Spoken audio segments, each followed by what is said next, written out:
시간이 가면 갈수록 참 하나님 앞에서 저라는 사람이 얼마나 아닌가 그것을 더 느끼게 되고요. 주님 말씀에 나는 포도나무요 너희는 가지니 저가 내 안에 내가 저 안에 있으면 이 사람 과실을 많이 맺나니 나를 떠나서 너희가 아무것도 할 수 없다 그랬는데 정말 그러하다 하는 마음이 듭니다. 오직 하나님의 은혜 없이는 살 수 없는데도 저희는 이제 조금만 시간이 흘러가면서 그만 하나님의 그 은혜를 망각하고 마치 내가 무엇을 할 수 있는 것이냐 착각할 때가 많은 것을 더 이렇게 보게 되었습니다. 저는 오늘 이 말씀을 중심으로 해서 이 여로보암의 죄에 대해서 함께 살펴보려고 합니다. 이 여로보암의 죄는 다른 말로 하면요, 저와 여러분의 삶 가운데서 이 하나님의 말씀대로 살 것인가 아니면 내 생각과 내 판단과 내 감정과 내 기분대로 살 것인가.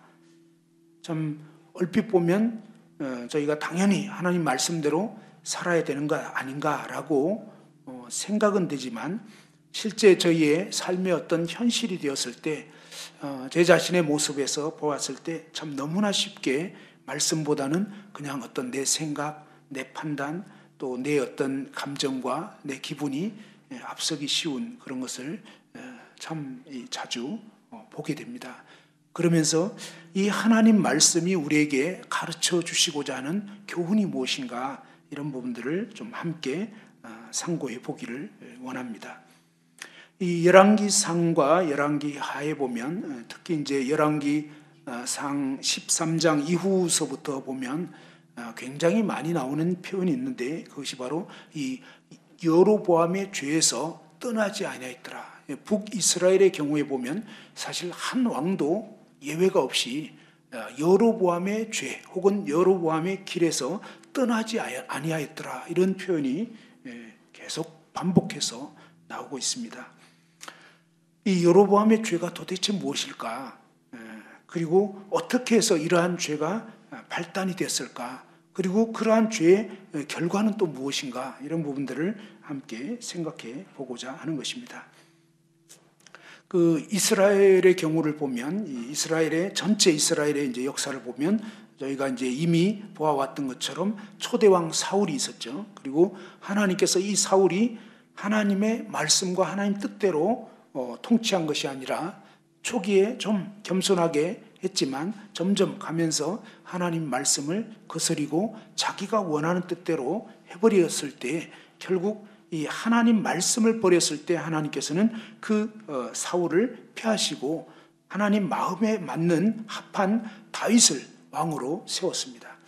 근데 이제 이 다윗 이후에 솔로몬 그의 아들 솔로몬이 이제 또 이어서 이제 왕이 됐었잖아요. 솔로몬 같은 경우도 통치 초기에는 굉장히 겸손하게 일천번제를 드리면서 하나님께 어떻게 이 나라를 통치해야 될지, 이 많은 백성들을 어떻게 정말 이렇게 인도를 해야 될지 나는 아이라서 어떻게 할 줄을 모르겠습니다라고 고백했을 때 하나님께서 그에게 내게 구하라고 구하면 이제 주시겠다고 했는데 그때 이 솔로몬이 구했던 것이 바로 이 백성을 잘 섬길 수 있는 그런 지혜를 구했습니다.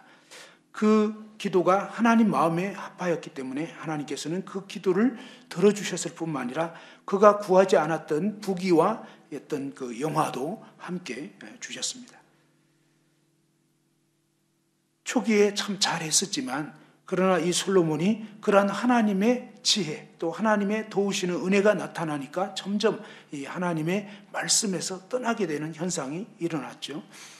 결국은 하나님 말씀에는 이방 여인과 짝하지 말으라고 했는데 안타깝게도 이 솔로몬은 정략 결혼을 하기 시작했고 그 다음에 여러 이방 여인들을 아내로 삼기 시작했습니다.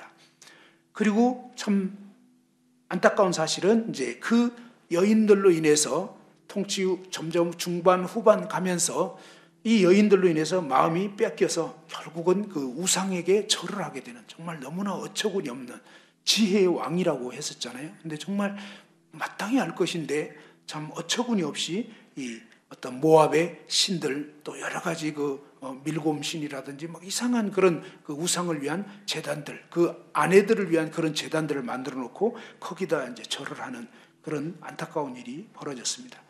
하나님께서 2번 정도는 아주 명백하게 그 잘못된 길에서 깨우치고 돌이키게 하려고 했지만 이 솔로몬이 점점 이 마음이 완고하게 되었고 그 하나님 말씀을 듣지 않았습니다. 회개치 않고 돌이키지 않았을 때 결국은 하나님께서 이제 징계를 내리게 되면서 이 이스라엘 나라 전체가 이제 둘로 갈라지게 될 것에 대해서 하나님이 말씀하셨습니다. 자, 그렇게 되면서 이 솔로몬 시대가 이제 지나면서 르호보암, 그의 아들 르호보암 때에 이제 이 일이 이루어지게 되는데, 그의 신하였던 이 여로보암을 통해서 무려 이 이스라엘의 10지파가 그냥 그 북이스라엘이 되어버리고, 이제 남쪽에는 유다와 이제 베냐민 지파, 이렇게 이제 2지파만 이제 남유다로 이렇게 형성이 되게 됩니다. 여로보암의 죄에 대해서 계속 언급을 했기 때문에 이 여로보암이 도대체 어떤 사람인지 잠시 그 배경을 살펴보겠습니다.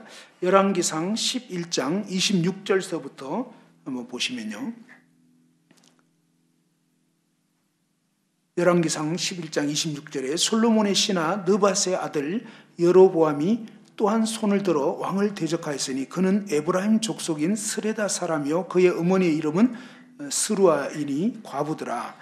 그가 손을 들어 왕을 대적하는 까닭은 이러하니라. 솔로몬이 밀로를 건축하고 그의 아버지 다윗의 성읍이 무너진 것을 수축하였는데 이 사람 여로보암은 큰 용사라. 솔로몬이 이 청년의 부지런함을 보고 세워 요셉 족속의 일을 감독하게 하였더니, 이 여로보암이라는 사람이 어떤 사람이냐면 이스라엘의 에브라임 지파였습니다. 에브라임 지파는 이제 요셉의 그 2 아들, 에브라임과 므낫세 이렇게 2 아들이 있었죠. 이들이 이제 이스라엘 12지파가 이제 되는 12지파 가운데 지파들이 이제 됐었는데, 이 에브라임 지파의 사람이었습니다. 여로보암이라고 솔로몬의 신하였고요. 그런데 이제 솔로몬이 어떤 그 밀로라고 하는 그런 어떤 성을 건축하게 되는데, 그 아버지 다윗의 성읍이 무너진 것을 수축하는 그 일을 하게 될 때 이 여로보암을 보고 굉장히 아주 그 부지런하고 또 일을 잘하고 이런 걸 보고 이 사람을 어떤 감독으로 세웠던 것 같습니다. 자, 그렇게 됐을 때 이 일을 여로보암이 참 잘 감당을 한 것을 봅니다. 잠언 22장 29절에 보면 누가 자기 일에 능숙한 사람을 보겠느냐? 이러한 사람은 왕 앞에 설 것이요 천한 자 앞에 서지 아니하리라 그랬습니다. 사실 자기에게 맡겨진 일들을 충성되이 감당하고 또 그 일들을 정말 훌륭하게 책임감 있게 잘 감당하는 것, 그것은 귀한 일입니다. 그런데 이렇게 잘 일을 감당했던 이 여로보암에게 어떤 일이 있었는가를 보면 이 부지런하고 정말 능숙하고 이것도 중요하지만 어쩌면 더 중요한 일이 있다고 하는 것입니다. 그 부분은 잠시 후에 이제 살펴보기로 하고요. 자, 이랬었는데 29절에 보면 그 즈음에 여로보암이 예루살렘에서 나갈 때에 실로 사람 선지자 아히야가 길에서 그를 만나니 아히야가 새 의복을 입었고 그 2 사람만 들에 있었더라. 아히야가 자기가 입은 새 옷을 잡아 12조각으로 찢고 31절에 보면 한번 읽어봅시다. 31절 시작. 여로보암에게 이르되 너는 10조각을 가지라. 이스라엘의 하나님 여호와의 말씀이 내가 이 나라를 솔로몬의 손에서 찢어 빼앗아 10지파를 내게 주고, 그죠? 자, 이 아히야라고 하는 선지자를 통해서 하나님께서는 이 구약 시대의 선지자들을 통해서 말씀을 하십니다. 또 때로는 말씀을 기록하게 하시고 그러죠. 사실 어떻게 보면 하나님이 친히 말씀하시는 것과 같은 의미가 되는 것입니다. 그러면서 이 아히야 선지자를 통해서 여로보암에게 너는 10조각을 가지라. 이스라엘의 하나님 여호와의 말씀이 내가 이 나라를 솔로몬의 손에서 찢어 빼앗아 10지파를 너에게 주겠다고 이렇게 말씀하셨습니다. 그리고 32절에 오직 내 종 다윗을 위하고 이스라엘 모든 지파 중에서 택한 성읍 예루살렘 위하여 한 지파를 솔로몬에게 주리니, 33절에 보면 그 이유가 왜 그렇게 되는지를 알려주고 있습니다. 이는 그들이 나를 버리고 시돈 사람의 여신 아스다롯과 모압의 신 그모스와 암몬 자손의 신 밀곰을 경배하며 그의 아버지 다윗이 행함 같이 아니하여 내 길로 행하지 아니하며 나 보기에 정직한 일과 내 법도와 내 율례를 행하지 아니함이니라. 자, 이스라엘 가운데 왜 이런 엄청난 분열의 역사가 일어나게 됐는가? 그것은 그냥 아무런 이유 없이 그렇게 된 것이 아니었습니다.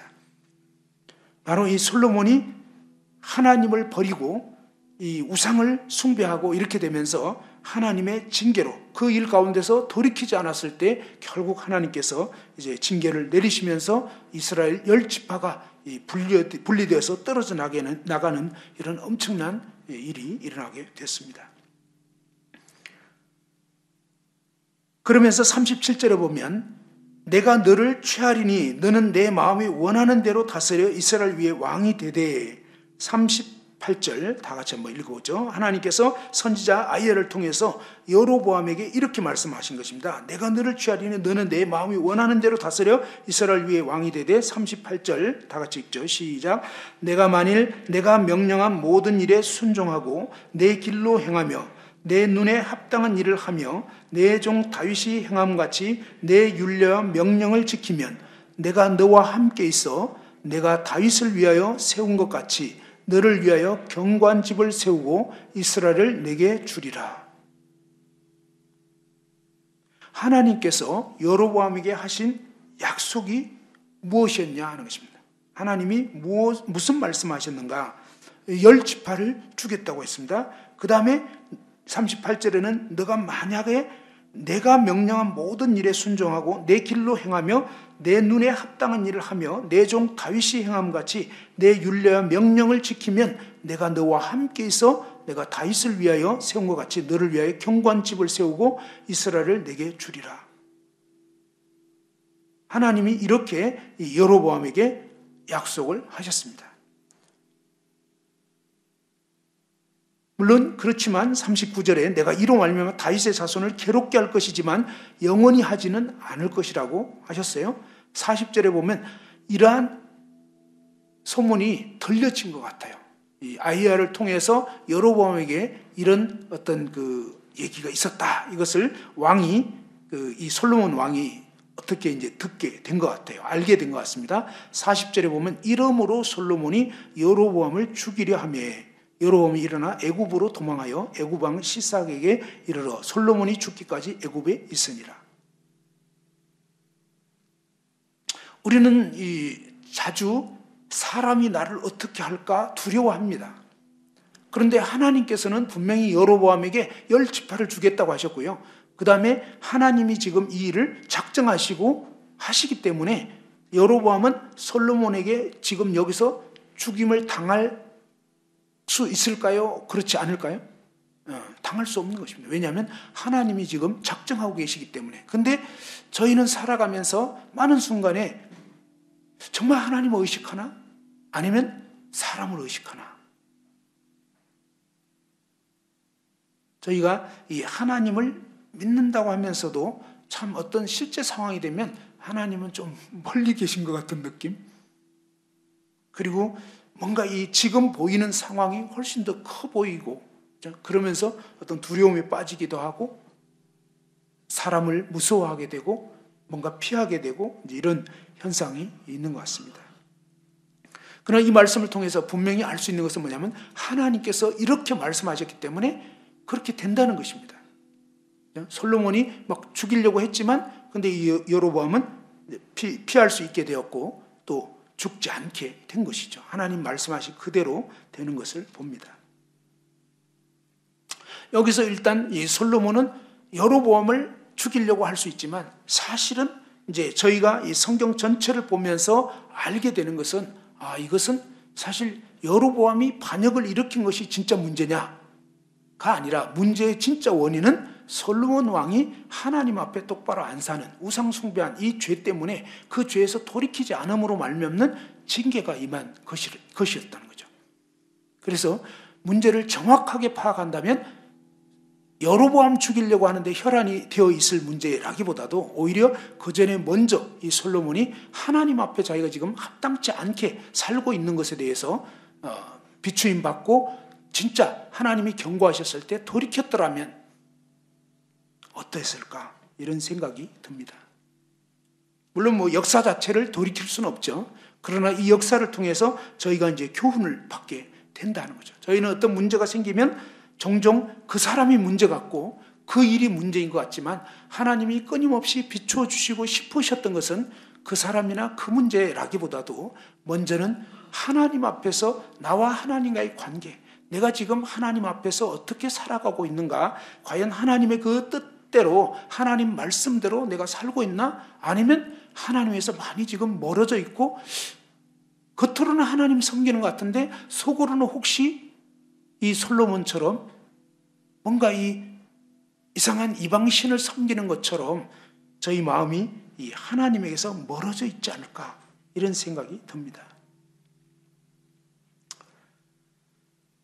아무튼 하나님께서는 여로보암에게 이런 약속을 해주셨고 이렇게 한다면 이렇게 될 것이라고 약속을 하셨습니다.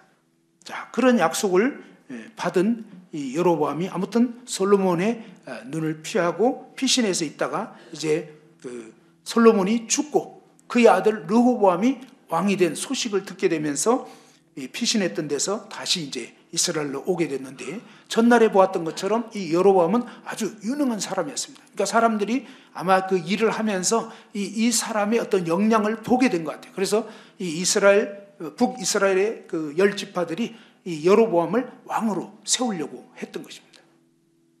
그가 유능하고 능숙하고 아주 그 일을 잘하고 진짜 뛰어난 사람이었던 것은 분명한 것 같아요. 말씀드린 것처럼 그 자체가 문제는 아니죠. 근데 문제는 그 사람이 왜 살 것인가, 그죠? 또 왜 통치할 것인가, 누구를 위해서 통치할 것인가, 이제 이런 것이 이제 문제가 된다고 생각이 됩니다. 열왕기상 12장으로 와보면요, 여로보암이 그 통치 초기에 이렇게 했던 것을 보면 참 이 사람이 굉장히 그 역량이 있는 사람인 것을 볼 수가 있는데요. 열왕기상 12장 25절에 보면 여로보암이 에브라임 산지에 세겜을 건축하고 거기서 살며 또 거기서 나가서 분우엘을 건축하고 그랬습니다.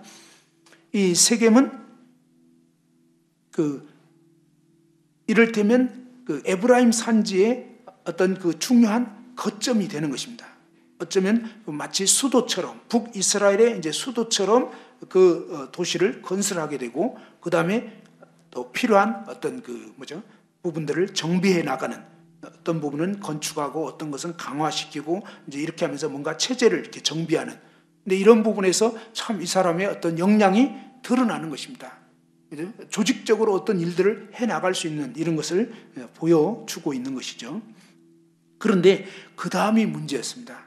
그 다음에 26절에 보면 어떻게 돼 있죠? 그 12장 26절 다 같이 한번 읽어보시죠. 시작.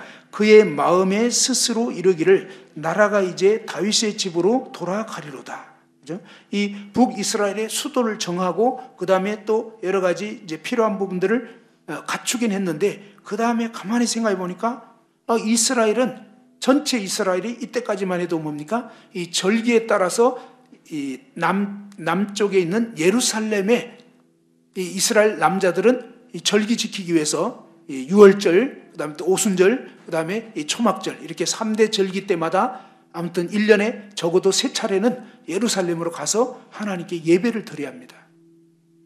그런데 이제 이 상황이 점점 다가오는 걸 보면서 미리 예상이 된 거죠. 어떤 예상이 됐습니까? 이번 명절 때 내려가면. 그래서 북이스라엘에 여기는 이제 올라가면 이렇게 돼 있어요. 왜냐하면 사실 예루살렘 지대가 높아요. 그래서 올라가는 걸로 돼 있지만 우리의 개념에는 북쪽은 왠지 올라가는 것 같아요. 남쪽은 내려가는 것 같잖아요. 그래서 이게 성경 보면서 저희가 이제 헷갈리기는 하는데 남쪽은 이 예루살렘이 지대가 높기 때문에 이제 올라가면 이렇게 표현을 하는 것입니다. 자, 예루살렘에 올라가게 되면 그러면 이 북이스라엘의 남자들의 마음이 남쪽 그 르호보암 왕에게로 또 남쪽에 있는 그 성전 중심이기 때문에 성전으로 가고 이러다 보면 그 마음이 남쪽으로 쏠리게 되면서 결국은 지금 막 체제를 정비하긴 했지만 굉장히 약합니다. 그렇지 않아요? 이 북이스라엘이 지금 뭐 그동안 계속 이 다윗 때부터, 그죠? 다윗, 솔로몬 이런 아주 영화를 누렸던 그런 왕국이 쭉 이어지는 그 왕통에서 지금 격가지로 지금 갈라 나온 거예요. 무려 10지파가 된다 해도요. 사실 아직 체제가 견고한 게 아니에요. 그래서 사실 상당히 어떻게 보면 불안한 상태라는 거죠. 자, 이런 상태에서 이제 절기 때 돼가지고 이 예루살렘으로 올라가 버리게 되면 불을 보듯이 뻔한 거죠. 어떻게 해요? 이 백성들의 마음이 쏠려버릴 거고, 그러면 그들이 나를 죽여버리고 그 다음에 이 왕국은 결국 무너지는 거 아닌가. 근데 여기서 기억해야 할 것이 있었죠. 그건 뭐냐면 바로 하나님이 뭐라고 말씀하셨느냐. 하나님은 분명히 내가, 그죠? 하나님이 10지파를 찢어서 너에게 통치하도록 하겠다고 하신 거죠. 하나님이 말씀을 그렇게 하신 거예요. 그러면서 하나님께서는 그 나라가 어떻게 이 견고하게 설 수 있고 하나님은 어떻게 통치되기를 원하셨는지, 그죠? 하나님의 전 본심은 무엇이었겠습니까? 하나님 정말 그 북이스라엘 10지파가 갈라져 나가서 거짓 신을 숭배하고 아무렇게나 그렇게 흘러가기를 원했을까요? 그게 하나님의 본심이었을까요? 그건 아니었을 것입니다. 어떤 의미에서 뭡니까? 정말 그 갈라진 10지파가 하나님을 잘 경외하게 되면서 이 남쪽 유다가 정신을 차리고 이거 뭔가 우리가 잘못하고 있었구나 라고 오히려 비추임이 되어서, 그죠? 성경이 원하는 것은 그것이 아닙니까? 하나님은 우리가 피차에 비추임을 받고 비록 어떤 출발선상에서 조금 삐걱거림이 있었다 할지라도 정말 이 하나님을 경외하는 본이 되어서 서로 비추임이 되어가지고 합당하게 좋은 방향으로 선의의 어떤 서로의 어떤 비추임이 되는. 근데 너무 안타까운 것은 역사를 보면요, 이 북이스라엘이 완전히 그 우상 숭배하게 되면서 안타까운 것은 나중에 이 남쪽 유다까지 같이 본을 받게 되어버렸다는 거죠. 사실 하나님 원하시는 것은요, 저와 여러분의 삶을 통해서 각자가 하나님을 경외함으로 서로 뭡니까? 사랑과 선행을 격려하는, 그래서 함께. 근데 우리에게는 연약함, 부족함 많이 있어요. 시간이 지나면서 정말 자연스럽게 우리는 우상 숭배하는 경향이 있더라고요. 저의 삶을 보니까 내가 정말 순전하게 하나님을 바라보고 의지하나 그렇지 못할 때가 훨씬 더 많은 것을 보게 됩니다. 그래서 처음에 어떤 그런 순전함, 순수함, 정말 하나님을 의지했던 이런 마음들이 점점 멀어져가는 그런 제 자신을 보게 됩니다. 근데 하나님께서 이 여로보암에게 하신 약속은 뭐냐면 바로 내가 너를 취하리니 너는 내 마음이 원하는 대로 다스려 이스라엘 위에 왕이 되되. 근데 참 어떻게 보면 이 통치에 있어서 하나님이 참 이렇게 자유를 주시는 것도 또 볼 수가 있습니다. 그죠? 그러니까 어떻게 보면 하나님이 사사건건 간섭하고 이러지는 않는 걸 볼 수 있어요. 하나님이 에덴 동산을 창설하시고 각종 나무 열면 네가 임의만큼 먹어도 된다는 것입니다. 근데 결정적인 이 선악과는 안 된다고 하신 거죠. 하나님은 우리의 삶에서 정말 이런 네 마음이 원하는 대로 다스릴 수 있도록 하나님이 어떤 자유, 그런 권한을 주셨어요. 그런데 정말 중요한 통치의 원칙이 있다. 이것은 바꾸서는 안 된다는 거예요. 이것은 타협하면 안 된다는 것입니다. 그것은 뭐냐면요, 바로 너가 만일 내가 명령한 모든 일에 순종하고. 하나님은 왜 나를 세우셨는가? 하나님 왜 나를 이 일에 맡기셨는가? 그것은 하나님이 그냥 저와 여러분이 알아서 마음대로 살으라고 또 자기의 어떤 유익을 구하라고 그게 아니라는 거예요. 그게 아니고 하나님 그분의 영광을 드러내는 통치를 하기를 원했던 것입니다. 하나님께서 저와 여러분 각자에게 어떤 맡긴 영역들이 있습니다. 가정주부일 수도 있고요, 아니면 가정의 어떤 남편으로서 머리 역할을 맡기셨을 수도 있고, 또 직장에서 어떤 책임을 맡기셨을 수도 있고, 아니면 그냥 일반 사원일 수도 있습니다. 내게 맡겨진 그 어떤 범위, 그죠? 권한이 크든 적든 사실 우리는 자칫하면 그것에 초점을 둘 수가 있다는 것입니다. 근데 하나님이 원하시는 것은 나에게 어떤 것을 맡겼든지 간에 그 안에서 하나님의 통치가 이루어지기를 원하신 것입니다. 그래서 이 적은 일에 충성될 때 적은 일 그 분량에서 하나님의 통치가 나타나고 하나님의 성품으로 다스리고 하나님 그분의 뜻을 잘 살피면서 하나님과의 교제 가운데서 그 맡겨진 일들을 감당하게 된다면 하나님의 영광을 받으시고 또 필요한 영역들을 더 넓히실 것입니다. 내가 만일 내가 명령한 모든 일에 순종하고 내 길로 행하며, 통치를 왜 맡기셨냐 이것입니다.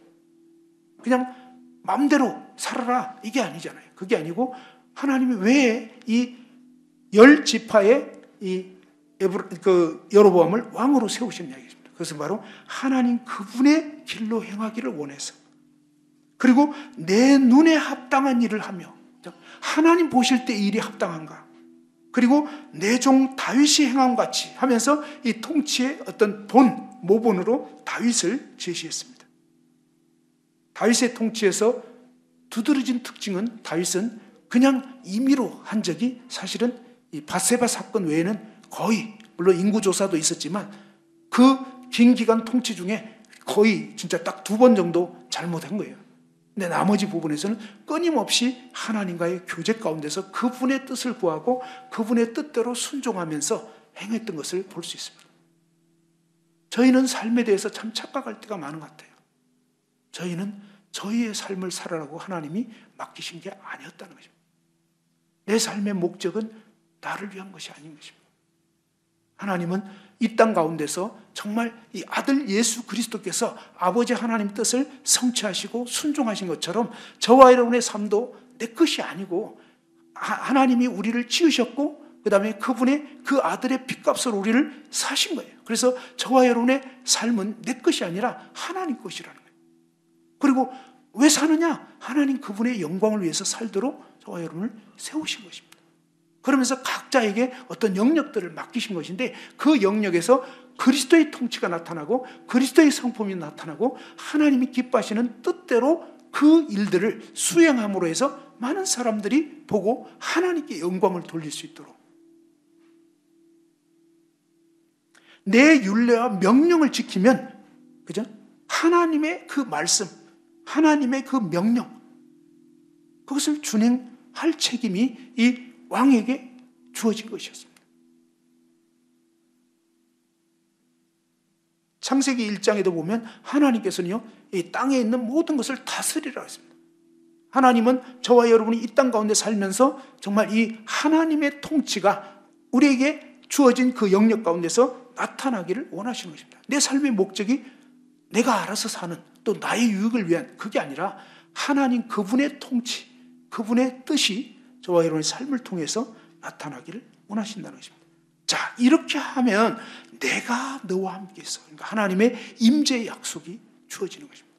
그리고 내가 다윗을 위하여 세운 것 같이 너를 위하여 견고한 집을 세우고 이스라엘을 너에게 주리라. 사실 이 약속이면 되는 거 아닙니까? 어떤 면에서 그렇지 않습니까? 왜? 하나님이 직접 이렇게 약속을 어떻게 보면 보증을 해주신 거잖아요. 그러면 어떻게 보면 이 여로보암은 이 하나님의 통치의 약속, 이 아이야를 통해서 하신 이 말씀을 여로보암이 밤낮으로 기억하면서 어떻게 행해야 될 건가를 계속 뭡니까? 아니 10지파를 주시겠다고 했잖아요. 그 다음에 솔로몬의 죽임의 위협에서 하나님 보호해 주셨잖아요. 그래서 사실 실제로 또 그 일이 이루어졌어요. 그럼 뭡니까? 하나님 정말 약속대로 하시네? 그렇잖아요. 그렇다면 나머지도 약속대로 하실 거라고요. 그렇다면 그가 정말 신경 써야 되는 게 뭐였냐 이것입니다. 그가 정말 신경 써야 하는 것은 바로 하나님 그분과 끊임없이 초점을 맞추고 그분의 뜻이 어떻게 하면 나타날 수 있을지, 어떻게 하는 게 합당한 건지 이걸 생각해야 되는 거 아니겠습니까? 그러면 자, 절기 때가 다가온다. 그럼 완전히 통치를 반대로 해야 되는 거예요. 어때요? 여러분, 절기가 다가왔습니다. 6월절입니다. 다 이 예루살렘으로 올라가십시오라고 홍보하고 막 후원하고 장려해야 되는 거 아니에요? 무슨 말인지 이해되죠? 왜? 다윗이 어떻게 살았냐고요. 그는 법궤 앞에서 막 춤을 추고, 다윗은 딴 건 몰라도 하나님을 무진장 기뻐하는 사람이잖아요. 그러니까 뭡니까? 그 다윗의 길로 행하도록 하고, 뭐 이러면 좀 이상한 통치 같긴 해요. 그렇지 않아요? 아니, 이러다가 나라 말아먹는 것 같아. 그렇지 않습니까? 야, 이게요. 하나님 말씀 보면 볼수록 우리 생각하고 너무 다르다는 게 느껴져요. 그렇지 않습니까? 우리는 정말 이 여로보암이 주도 면밀하게 어떻게 하면 이 백성들의 마음이 남쪽 유다로 쏠리지 않을까. 그래서 온갖 치밀한 계획을 세우고 온갖 수단 방법을 다 강구하고, 그러니까 그냥 볼 때는 정말 뭔가 맞는 것 같아요. 12장 26절에 볼 수 있는 것처럼 그의 마음에 스스로 이르기를 나라가 이제 다윗의 집으로 돌아가리로다. 그 이유는 만일 이 백성이 예루살렘에 있는 여호와의 성전에 제사 드리고자 하여 올라가게 되면 이 백성의 마음이 유다 왕 된 그들의 주 르호보암에게 돌아가서 나를 죽이고 유다의 왕 르호보암에게로 돌아가리로다. 항상 그 배경, 그 동기 이면에는 뭐예요? 나 죽을까 봐. 또 아니면 내 나라, 그죠? 내 것. 근데 맞습니까? 아니었어요. 하나님이 여로보암에게 그냥 떼어준 거예요. 그러니까 하나님이 주신 거였지 자기 거 아니거든요. 그리고 하나님 왜 주셨냐고요? 자기 왕국 세우라고 주신 게 아니라 하나님의 거룩한 통치가 나타나기를 원했던 거예요. 사실은 이 유다 왕국을 통해서 다윗의 후손을 통해서 제대로 통치가 이루어지기를 원하셨는데 솔로몬이 너무너무 엉망으로 해버렸기 때문에 하나님은 정말 이 열 지파를 통해서 제대로 하나님을 섬기는 것이 어떤 것인지, 사실 그 열 지파가 제대로 섬겼다, 굉장히 쉬운 일이 아닐 겁니다. 그죠? 거의 그건 뭐 매번 죽는 것 같은 걸 거예요. 근데도 뭡니까? 자기를 부인하는 거죠. 하나님 말씀이 이렇기 때문에. 신하들이 아우성을 칠 수 있습니다. 아니, 이렇게 경배를 허술하게 하고 자꾸 그렇게 하면 민심이 그쪽으로 갈 거 아니냐고. 근데 그럴 때마다 이 여로보암이 뭡니까? 하나님이 하신 말씀, 하나님 그분께 나아갔어야 했다는 거죠. 근데 왜 여로보암은 하나님 약속했는데도 불구하고 그가 하는 모습을 보면요, 너무 이상한 일을, 아니 너무 잘못된 일을 하지 않습니까?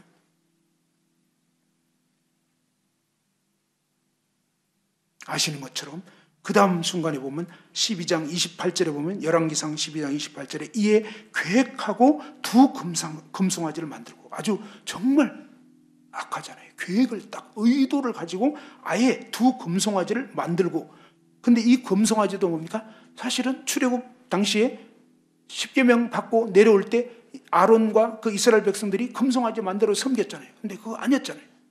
이미 사례에서도 분명히 아니었는데, 근데 그걸 또 만들었습니다. 그리고 무리에게 말하기를 너희가 다시는 예루살렘에 올라갈 것이 없다. 이스라엘아, 이는 너희를 애굽 땅에서 인도하여 올린 너희의 신들이라. 정말 이것이 얼마나 무서우냐면 이 여로보암이 하나님을 바꿔버렸습니다. 저희는 살아가면서 때로 내 이 육신의 생각이 얼마나 무서운지 잘 인식하지 못할 때가 많은 것 같습니다. 조금 육신의 생각을 했다, 뭐 이렇게 생각하고 가볍게 넘어갈 수 있지만요, 하나님 말씀과 다르다 그러면 그건 무조건 아닌 거예요. 사실은 그렇잖아요. 하나님 말씀은 절대 변개할 수 없는 거예요. 지난주에 정말 저희 인도원교회의 핵심가치 첫 번째, 그죠? 성경의 삶의 모든 영역에서 권위 있는 기준이 되는 것을 추구한다. 그죠? 성경은 곧 하나님 말씀이요, 하나님 그분 자신이라는 것입니다.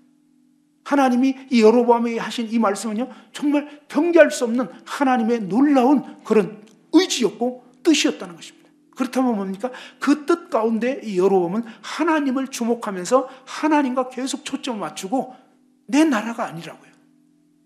내가 원하는 어떤 뜻을 펼치기 위해서가 아니고 저와 여러분은 각자 하나님 그분의 영광을 나타내도록 하나님 우리를 부르신 거였습니다.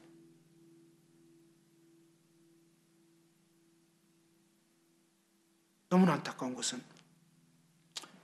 하나님을 바꿔버렸습니다. 그 다음에 또 어떻게 합니까?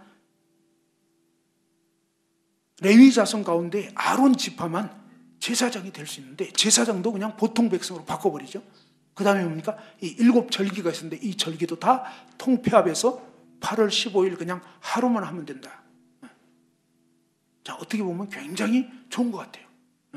여러분, 일곱 절기를 다 지키는 게 좋겠습니까? 그냥 하루 통폐합해서. 이건 안 믿는 세계지만 요즘 안 믿는 사람들 제사 지내는 거 아십니까? 옛날에는 최소 저희 집도 한 12번 안 믿는 가정이었기 때문에 1년에 한 12번은 제사가 있었는데 지금 거의 대부분의 가정들이요, 안 믿는 가정들이 통폐합했습니다. 그래서 그냥 1년에 한 번 아니면 한 2번으로 끝내요. 그러니까 얼마나 편리하고 좋습니까? 예를 들면. 근데 저희가 점점 이 하나님을 경외하는 부분에 있어서도 정말 이런 어떤 세상적인 사고방식, 정말 합리적이죠. 또 편리하잖아요. 좋죠. 그러니까 인간적으로는 너무 좋은 것 같은데 사실 하나님 말씀에 비춰보면 정말 아닌 거죠.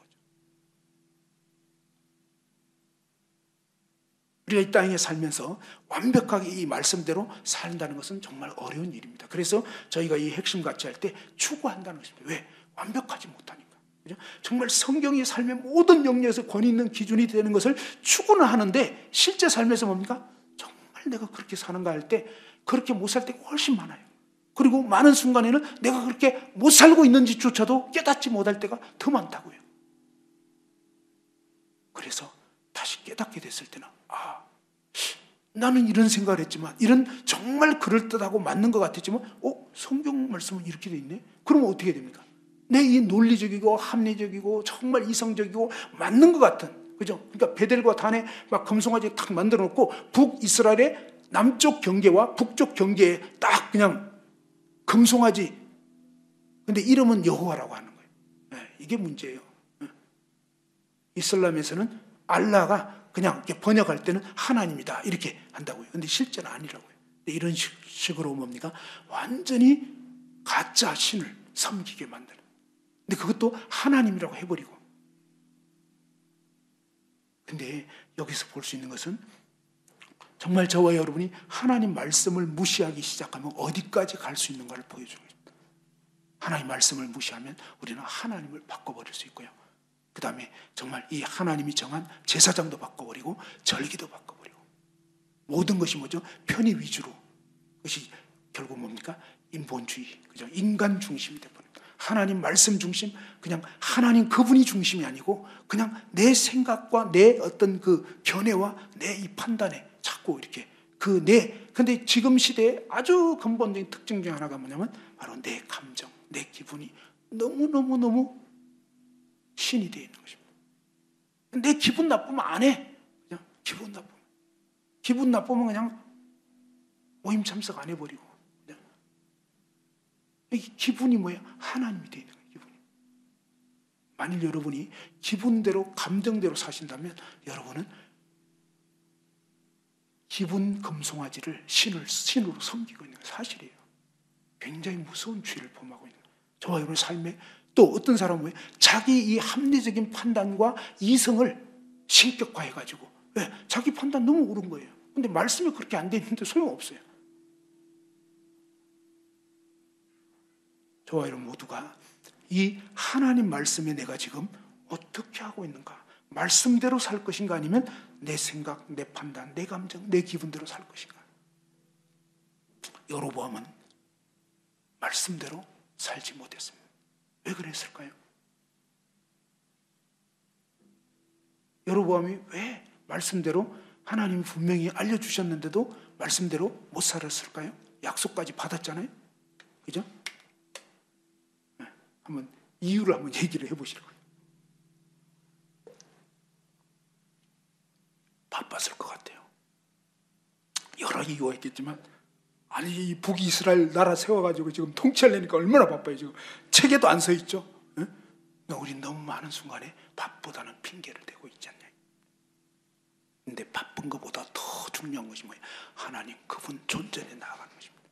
사실은 이 하나님 존전에 나아가고 그분과의 사귐을 갖고 그분의 뜻을 구하고 근데 뜻이 사실은 또 교묘하게 오늘날 시대는요, 이 하나님 뜻도 굉장히 신비적으로 구하기가 쉽습니다. 물론 하나님은 때로는 우리에게 정말 신비적으로 말씀하실 때가 있어요. 성령께서 우리에게 정말 세미하게 우리 마음 가운데 비춰주실 때가 있습니다. 그런데 항상 안전한 것은 뭐냐면 기록된 말씀입니다. 예수님이 사탄을 대적해서 승리하셨을 때 항상 뭐예요? 예수님이 막 어떤 신비적인 이런 식으로 하신 것이 아니라 신명기 말씀에 기록된 말씀으로 3번을 말씀으로 물리치셨어요. 이게 뭐예요? 바로 저와 여러분의 삶 가운데 이 하나님의 말씀이 절대로 변개할 수 없는 이 진리의 거룩한 말씀이 레마로 우리의 심령 가운데 늘 살아서 역사해서 내 마음 가운데 난 지금 하나님 말씀대로 하고 있나? 아니면 말씀을 떠나서 내 식으로 살고 있는가? 만일에 내 식으로 살고 있었다면 돌이켜야 할 것입니다. 좀 전에 말씀드린 것처럼 우리가 말씀대로 살 것인가 아니면 내 생각, 내 판단, 내 감정, 내 기분대로 살 것인가, 이것이 적은 일 같지만요 너무너무 무서운 것은 하나님 바꿔버린다는 것입니다. 내 말씀, 내 생각대로, 내 판단대로, 내 어떤 지극히 합리적인 그런 이성과 논리로 살아가는 삶은요 하나님 바꿔버리는 거예요. 하나님의 어떤 거룩한 그 뜻을 다 바꿔버리는, 야 얼마나 무섭습니까? 그것이 18세기에 일어났던 계몽주의 사상입니다. 이게 뭐예요?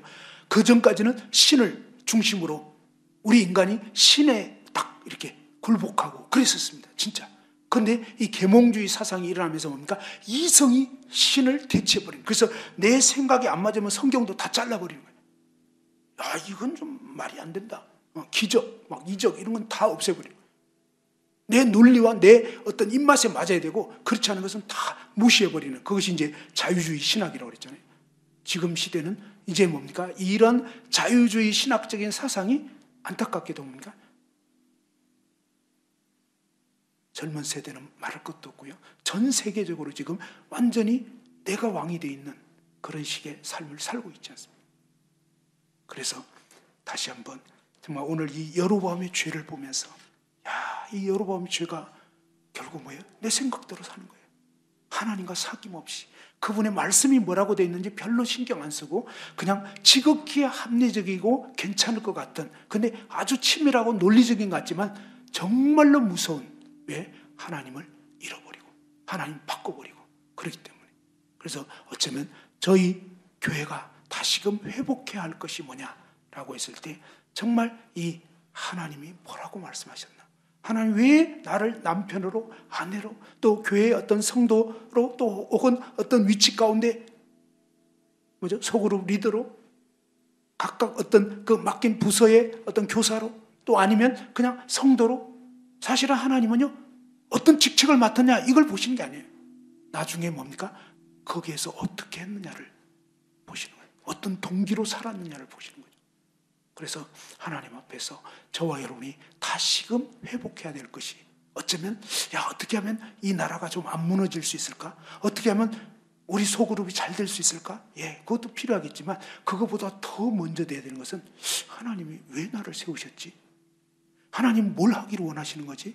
그러면서 그분과의 사귐, 하나님의 그 임재를 회복하고 그분의 거룩한 말씀이 어떻게 되는지 다시 이 말씀으로 돌아가는 저와 여러분이 되었으면 좋겠습니다. 기도드리겠습니다.